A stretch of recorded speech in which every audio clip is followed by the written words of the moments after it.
Centralist sampai Oh. Openly ada sekian ML satu tahun Udalguri District BPF आरो Udalguri District BJP नि बानजायनायाव थांनाय 2026 matric आरो higher secondary लोगोसे सेबा आरो सिबिएसइआव जायफोरा माने डिस्ट्रिक्टनि मादाव टप 10 जायगा मोननो हाबाय टटेल 116 स्टुडेन्टसफोर बिथांमोनखौ साफायाव 20,000 केस एवार्ड होनानै लोगोसे साइटेशन लेटार होनानै बरायनाय जादों आरो बाहाय जोङो स्टुडेन्टफोरखौ इन्सपाइरेसन खालामनो थाखाय बे हाबाफारिखौ हाग्रामा सारनि थिननायाव जोङो मोनफ्रोमबो डिस्ट्रिक्टआव लादों आरो फैयै फैयै दिनै उदालगुरियाव जोबथा बे हाबाफारियाव गोबां स्टुडेन्टफोर गार्जेनफोर बाहागो लाफैदों माखासे स्कुलनि प्रिन्सिपाल हेडमास्टारफोर बिथांमोनाबो बाहागो लादों आङो स्टुडेन्टफोरखौ बुंदों जे टप 10 मोननाया बेनो लास्ट एन्ड फाइनाल नङा further they have to study more they have to go a long way this is not the final so that is just a gateway to go for higher education so आङो बे इन्सपाइरेसनखौ आङो स्टुडेन्टफोरनो बुंदों because they have to build their career and whether he can become a successful person or not it depends on how he works बियो माबोरै खस्थ' खालामो बेसेबां खस्थ' खालामो बियो केरियार दानो हानाय आरो हायै बियो स्टुडेन्टनि आखायावनो दङ दा बेनिखायनो स्टुडेन्टफोरखौ आं बुंदों आरो फार्दार नोंथांमोना हार्ड वर्क खालाम खस्थ' खालाम गोबां फराय 10-12 घन्टा फराय मोजाङै फराय गोसो होनानै फराय अब्लानो माने जिबनाव साक्सेस जानो हायो आरो साफ्रोमबो स्टुडेन्टफोरखौ आं बुंदों जे नोंथांमोना what you want to become whether you want to become a doctor engineer maybe a good businessman or maybe whatever you think नोङो टेबोलाव लिरनानै ला आरो बेखौ सानफ्रोमबो गोसोखांनानै खस्थ' खालामहोगासिनो दं आङो गरिब स्टुडेन्टआबो मोजां मार्क लानो हायो थाखा फैसाया गैया होननानै आंहा ब्रेन गैया बिदि नङा जायनो खस्थ' खालामो बेनो साक्सेस जायो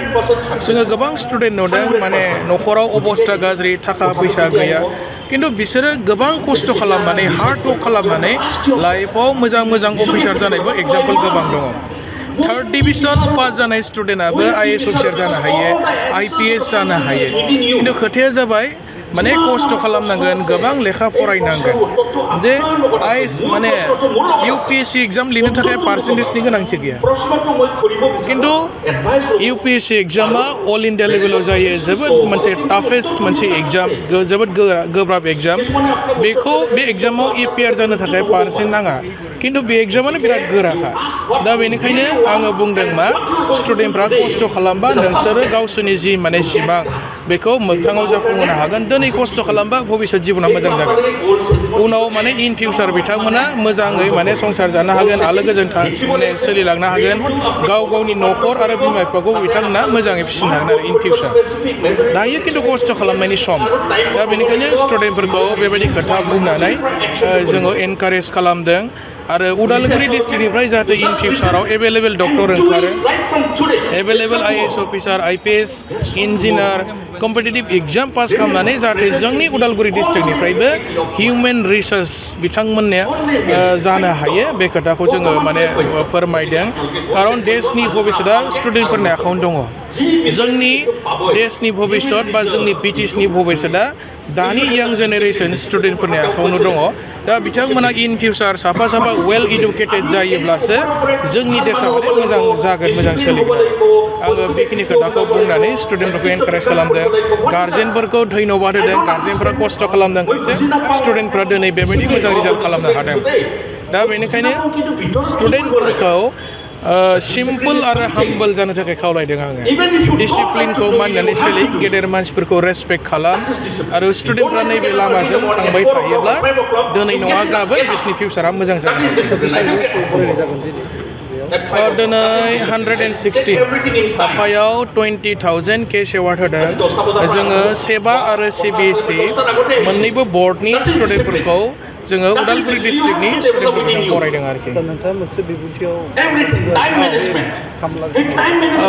थाम लाखा जाबाय जायफोर एमएल साबजेक्टआव हाइस्ट मार्क मोनगोन PTC ओनसोलनिफ्राय आरो बियो गभर्नमेन्ट रिकगनाइज इनस्टिटिउसननिफ्राय जानांगोन सरकारि भाबैसो फरायनाय जागोन नालाय दा सरकारि स्कुलफोरखौसो माने ML साबजेक्टआव 3 लाख थाखा होनाय जागोन सरकारि स्कुलनिफ्राय मोननायफोरखौ आरो हाइस्ट मोननायफोरनो 5 लाख थाखा बेखौ जोंनि BTC सरकारनि एग्जिकिउटिभ काउन्सिल मिटिङाव दाखालिनो पास खालामखाबाय आरो 5 लाख आरो 3 लाख होनाय डेटआ थाबैनो डिक्लेयार जासिगोन आरो खयजन स्टुडेन्टआ मोनगोन बिनि डाटाखौबो जों कालेक्सन खालामना लाखाबाय आरो अलरेडि दङ उदालगुरिनिफ्राय आं दिनै सोर सोर दङ बेखौ बुंनाय नङा बे आनअफिसियेल जागोन अफिसियेलि बिथांमोननि नामा माने पाब्लिश जागोन आरो साननैसो गेजेराव अके